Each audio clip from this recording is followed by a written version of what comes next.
ఢిల్లీకి సంబంధించిన ఇన్సిడెంటు ఎవరైతే ఈ ప్రిడిక్షన్స్ చెప్పేటట్టు నరసింహారావు గారు దాదాపుగా 2 నెలల క్రితమే చెప్పారు. నేను అనేక సార్లు ప్రస్తావించాను ఇక్కడ జరగబోయేది ఇది అనేటటువంటి. ఇప్పుడు ఈ ప్రిడిక్షన్ ప్రకారం చూస్తే రాబోయేటటువంటి దాదాపుగా ఆగస్టు దాకా ఈ జూలై 20 నుంచినే జరుగుతాయని అప్పట్లోనే ఆయన ప్రిడిక్ట్ చేసుకొచ్చారు. అలాగే ఆగస్టు మధ్య దాకా ఈ గొడవలు నడుస్తూ ఉంటాయి. ఇవి నవంబర్ దాకా కూడా ఎక్స్టెండ్ అయ్యేటటువంటి అవకాశం ఉంది అన్నటువంటి ఇంతకుముందే ప్రిడిక్ట్ చేసుకొచ్చారు.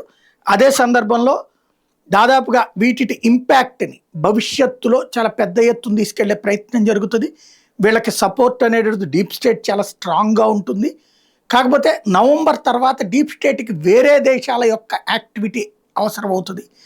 ప్రపంచంలో వేరే వైపుకి వెళ్లాల్సిన పరిస్థితి వస్తుంది. దాంతో అటు కాన్సన్ట్రేట్ చేసినప్పుడు ఇక్కడ వీళ్ళకి సహకారం తగ్గినప్పుడు ఇది డౌన్ అవుతుంది.